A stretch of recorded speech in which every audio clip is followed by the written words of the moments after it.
Alors bonjour à tous, bienvenue effectivement sur cette petite vidéo où je vais vous faire un rapide topo des jeux de simulation. Voilà, donc je vais faire une petite présentation, il existe plein de types de jeux et je vais baser cette courte présentation sur la catégorie des jeux de simulation. Alors, la définition qu'on peut trouver sur Wikipédia, effectivement, c'est que le jeu de simulation se définit par rapport à la capacité qu'il a d'interagir dans un environnement et de soumettre des propositions, d'interagir bien sûr avec le joueur, hein. Donc, en fait, c'est un jeu vidéo hein, à la base, mais ce qui va le différencier d'un jeu vidéo, c'est qu'il va essayer d'être le plus proche possible du réel ou de l'imaginaire, bien sûr, dans le cadre, par exemple, d'une simulation spatiale. Alors, les premiers du genre hein, ont démarré au début des années 80, hein, grâce effectivement à l'amélioration des possibilités graphiques, bien sûr, des ordinateurs. Alors, les premières versions n'étaient pas très abouties graphiquement, parce que très limitées à l'époque. Alors, on a à l'époque, là, par exemple, en 84 et 82, un premier qui s'appelait Elite, donc qui simulait effectivement le pilotage d'un vaisseau spatial. Et puis déjà une première version du fameux Flight Simulator que vous connaissez tous. Alors comme vous pouvez le voir, on était déjà aux commandes d'un Boeing à l'époque, mais voilà, on avait une interface graphique qui n'était pas très aboutie, mais qui permettait déjà effectivement de simuler des décollages, des atterrissages. Alors, la difficulté pour moi dans cette présentation, effectivement, c'est de ne pas vous présenter tout ce qui existe en fin de compte en jeu de simulation, parce qu'il y a plein de sous-catégories. Dès qu'on est effectivement dans un jeu qui essaye de s'approcher du réel, on peut parler de simulation. Les simulations, bien sûr, de pilotage de voitures, par exemple, donc de différents engins. Donc, je vais plutôt me baser d'ailleurs là-dessus. Les simulations de guerre, de jeux de guerre, où là, on va être sur aussi la partie stratégique. Et là, on arrive sur une autre catégorie de jeux, qui sont les jeux de stratégie, les wargames. Je vais quand même en parler 2 secondes sur l'aspect simulation de combat. On a les life games, les city building, où on va jouer le rôle d'un maire, donc dans la gestion de sa ville. On a plein de possibilités de ce genre, comme par exemple, j'ai vu aussi un jeu sur la gestion d'une caserne de pompiers, par exemple.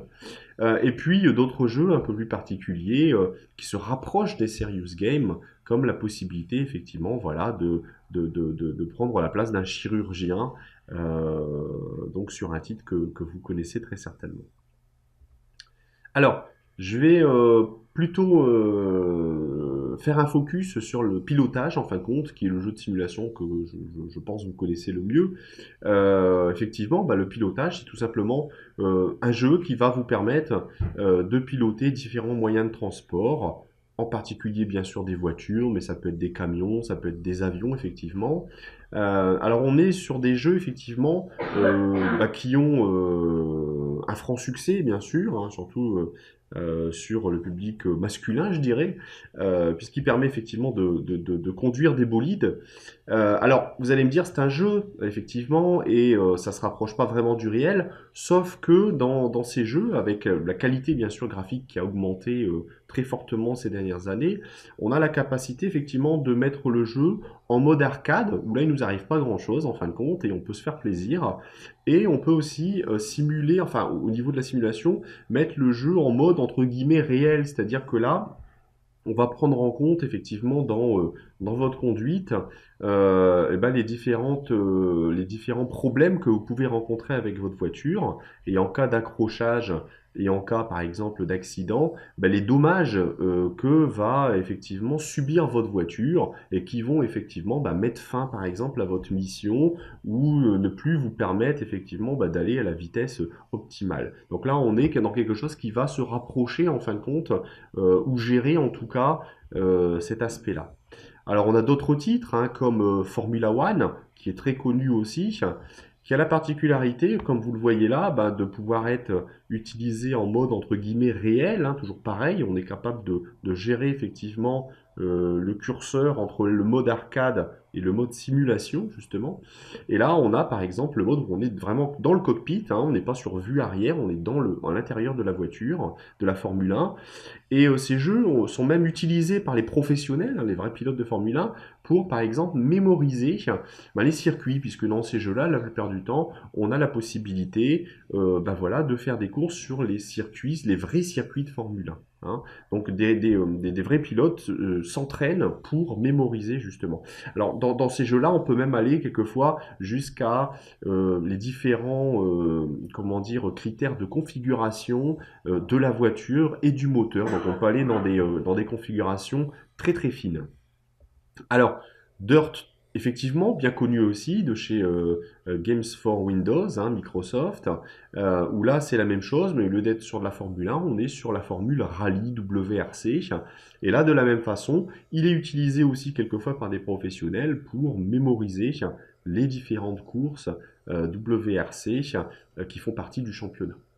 Alors, on peut aller encore plus loin dans la simulation. C'est vrai qu'on est devant un ordinateur avec les touches et la souris, c'est pas forcément très proche du réel, mais il existe effectivement la possibilité, par exemple, d'avoir un siège de pilotage, un simulateur, effectivement, donc pour être dans des conditions plus réelles, qui nous permettent d'avoir effectivement un pédalier avec l'accélérateur, avec le frein.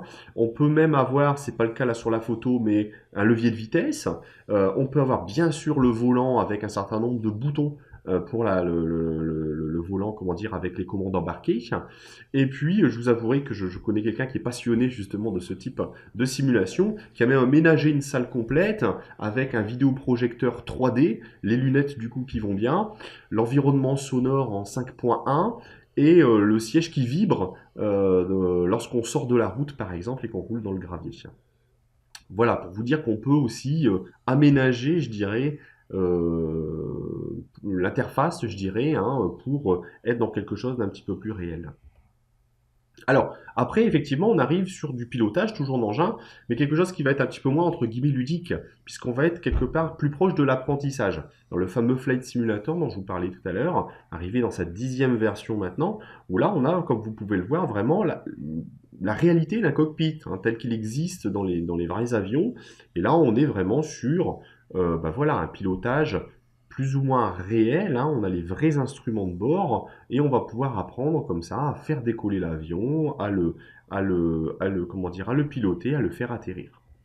Alors, il y en existe plein, vraiment beaucoup, je dirais, d'engins. Je pense que quasiment tous les engins doivent exister dans ce genre de jeu.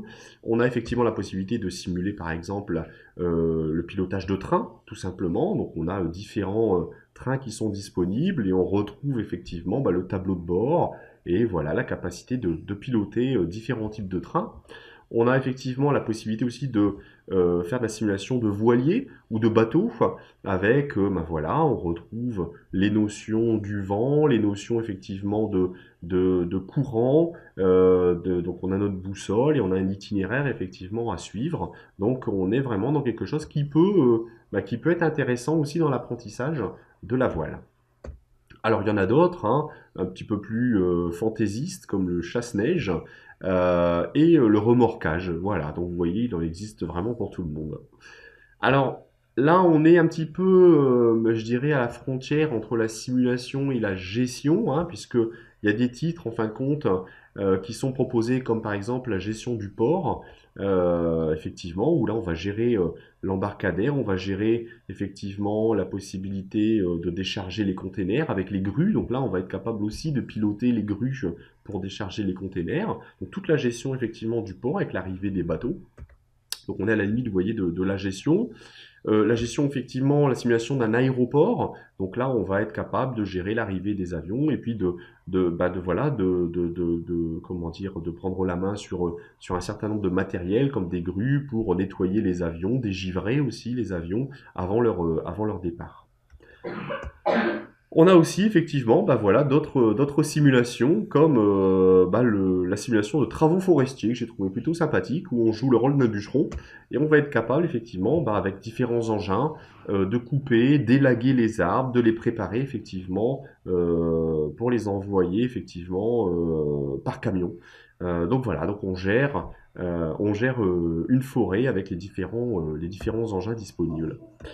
Et puis effectivement, alors ça, le rêve de tout garçon, la pelleteuse simulator qui nous permet de prendre la main sur cet engin et donc bah voilà, de faire des trous et de réaliser un certain nombre de travaux.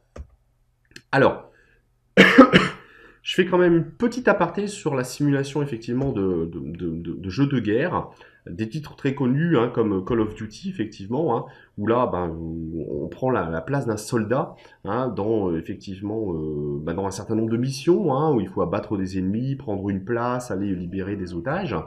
On a effectivement Ghost Recon qui est aussi très connu là-dessus, où on a des niveaux de simulation qui sont quand même assez impressionnants, avec effectivement des titres comme America's Army, où là on est tellement proche entre guillemets de missions que on a effectivement ce genre de jeu qui a été mis à certains moments en accès public et qui a été utilisé en recrutement de futurs soldats ou même en entraînement de soldats existants pour se préparer sur certains types effectivement de missions à l'étranger. Voilà, donc c'est pour ça que j'ai voulu faire une petite aparté. Alors je vais m'arrêter là puisqu'on pourra en parler longuement. Je vais reprendre les différents éditeurs vraiment phares de ces différents jeux de simulation. On a bien sûr Ubisoft et EA Games sur les simulations bien sûr de voitures entre autres et de jeux de guerre. On a Microsoft qui est toujours présent avec aussi le fameux Flight Simulator.